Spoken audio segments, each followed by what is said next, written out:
In a harrowing sequence of natural disasters, China found itself battling not just one, but two catastrophic threats on July 30th, 2025. What began as a tropical storm spiraled into a national emergency when Tropical Storm Koumei made landfall along China's southeastern coastline, only to be followed hours later by a powerful 8.8 magnitude earthquake off Russia's Kamchatka Peninsula, triggering regional tsunami warnings.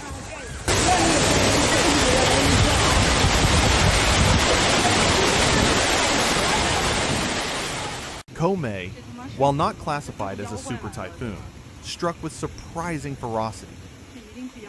Around 8:40 a.m. local time, the storm slammed into Zhoushan, a port city in Zhejiang province, with wind speeds peaking at 83 kilometers per hour and bringing with it a wall of water that overwhelmed urban infrastructure.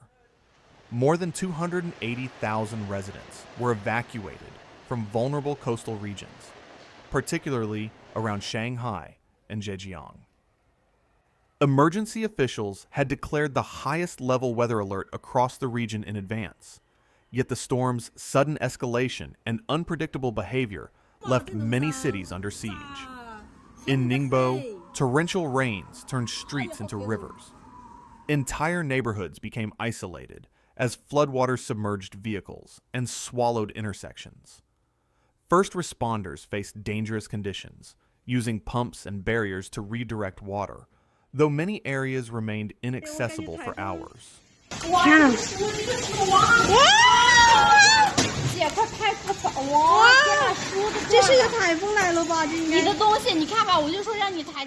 Despite not taking a direct hit, Shanghai, home to over 24 million people, suffered massive disruptions. The city's entire ferry network was suspended, and both Pudong and Hongqiao airports were paralyzed by weather-related shutdowns. Over 640 flights were canceled in a single day, 410 from Pudong and 230 from Hongqiao, stranding thousands of passengers. The storm also impacted transportation hubs in Hangzhou, Wenzhou, and Ningbo, where delays and cancellations brought commerce and travel to a grinding halt.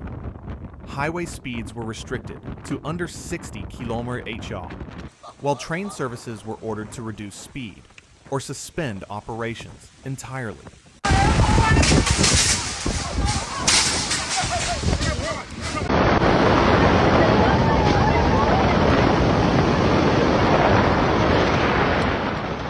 Even more unusual was what occurred inland.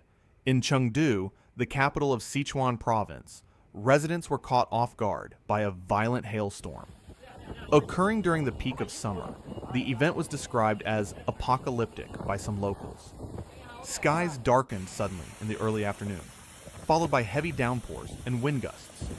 Within minutes, hailstones up to 3 centimeters, 1.2 inches, in diameter began pounding rooftops, shattering windows, and damaging cars.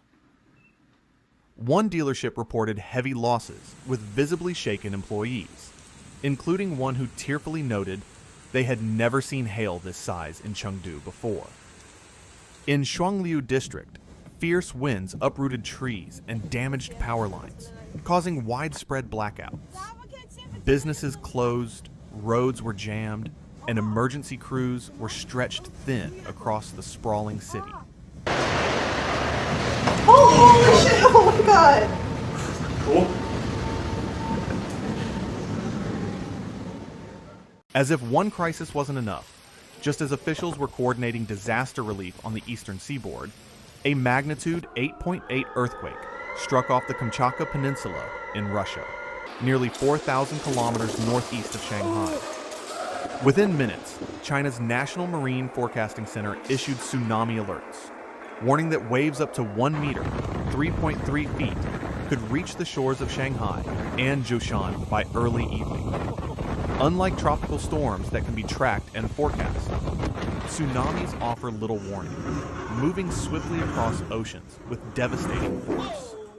Authorities warned that a 1-minute delay could cost thousands of lives, urging residents to remain alert, avoid coastal areas, and stay indoors.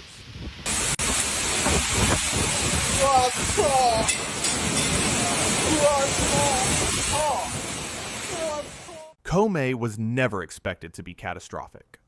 Classified as a tropical storm, not even a full typhoon, many residents were caught off guard by the scale of the storm's damage. But what made this disaster particularly dangerous was its unpredictability. The storm wasn't just about wind or rain, said one emergency response official in Shanghai. It was about a chain reaction, weather systems colliding, human systems failing. Koumei was quiet at first, but then everything hit all at once.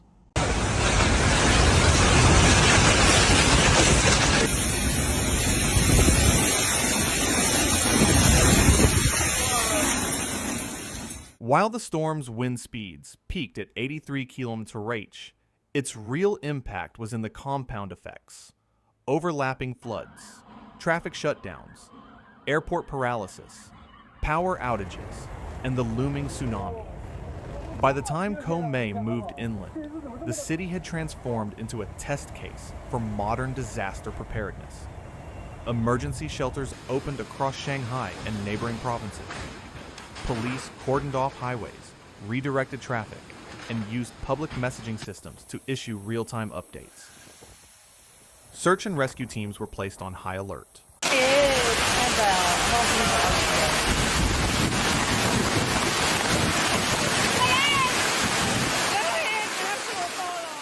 Perhaps most bizarrely, in the midst of disaster, Shanghai Disneyland and Legoland both remained open. Legoland suspended its rides and shows, but kept gates open. Disneyland continued operations, citing strict weather monitoring and enhanced safety protocols. Social media lit up with reactions, some praising the decision as a show of resilience, others criticizing it as reckless. One user quipped, "If the ocean rises just a bit more, Mickey's going swimming."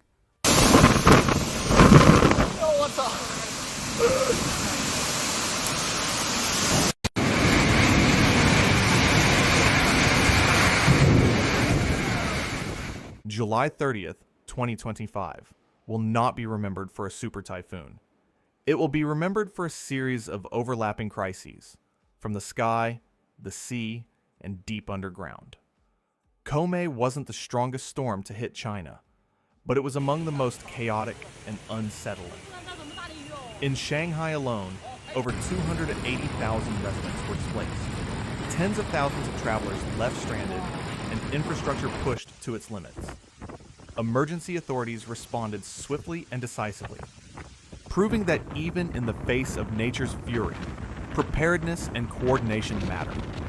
Still, experts warn that complacency is no longer an option. The convergence of climate instability and seismic activity paints a grim picture of what urban resilience must look like in the 21st century.